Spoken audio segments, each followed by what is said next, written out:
Registry करवाते समय अपनी रजिस्ट्री में ये 5 शर्तें जरूर लिखवाएं, वरना कोर्ट कचहरी के चक्कर काटते रह जाएंगे आप। दोस्तों, आज रजिस्ट्री में लिखी गई छोटी छोटी शर्तें भविष्य के बड़े बड़े मुकदमों से बचा सकती है आपको। अक्सर हम वकील या रजिस्ट्री बाबू के भरोसे रह जाते हैं, पर आज मैं आपको वो 5 शर्तें बताऊंगा जो आपकी सैलरी यानी कि रजिस्ट्री में इंक्लूडेड होनी चाहिए। अगर ये नहीं है तो समझो आपने खुद मुसीबत को आगे दावत दे चुके हैं। सबसे पहली और सबसे जरूरी शर्त, मालिकाना हक की गारंटी। रजिस्ट्री में साफ साफ लिखा होना चाहिए कि बेचने वाला ही गारंटी दे रहा है कि जमीन पूरी तरह साफ सुथरी है, उस पर ना कोई बैंक लोन है, ना कोई कोर्ट केस चल रहा है और ना ही कोई पारिवारिक विवाद है। वो सबसे जरूरी बात ये लिखवाएं कि अगर भविष्य में किसी पुराने विवाद की वजह से खरीदार को नुकसान होता है तो उसकी पूरी भरपाई बेचने वाला अपनी दूसरी संपत्ति या फिर जेब से करेगा। इसे कहते हैं खुद को सुरक्षित करना। दूसरी शर्त है कब्जा। कई बार लोग रजिस्ट्री तो करा लेते हैं पर कब्जा बाद में लेने की सोचते हैं, लेकिन सेल डीड में साफ लिखा होना चाहिए कि आज इस दिनांक से, यानी कि जिस दिन भी आपकी रजिस्ट्री होती है उसी दिनांक से जमीन का भौतिक कब्जा खरीदार को सौंप दिया गया है। अगर मौके पर कोई निर्माण है जैसे बोरवेल, कमरा या फिर कोई पेड़ पौधे, तो उनका भी जिक्र करें।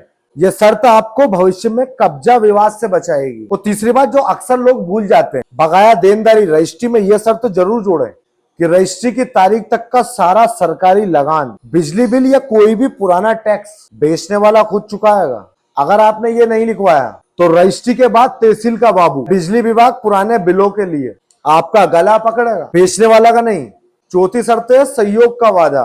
रजिस्ट्री तो आज हो गई पर नामांतरण मतलब दाखिल खारिज मतलब यानी कि म्यूटेशन, नामांतरण महीने भर बाद होगा। लेकिन कई बार बेचने वाला बाद में नखरे दिखाने लगता है या दस्तखत यानी कि साइन करने नहीं आता। इसीलिए रजिस्ट्री में यह भी साफ लिखवाएं कि नामांतरण प्रक्रिया में अगर कहीं भी बेचने वाले के हस्ताक्षर या उपस्थिति की जरूरत पड़ी तो वो बिना किसी अतिरिक्त पैसे के सहयोग करेगा। ये एक लाइन आपको तहसील के चक्करों से बचा लेगी। पांचवी और सबसे प्रैक्टिकल शर्तें हैं चारों दिशाओं का सही विवरण। देखिए, सिर्फ खसरा नंबर लिखना काफी नहीं है। आप जो संपत्ति खरीद रहे हैं उस जमीन के उत्तर, दक्षिण, पूर्व, पश्चिम में किसका खेत है या कौन सी सड़क है, इसका सटीक वर्णन करें। अगर खसरा नंबर और आइट साइड वालों में विवाद होता है तो कानून अक्सर चौहदियों यानी कि आइट साइड के जो दिशावान है उनको ज्यादा अहमियत देता है।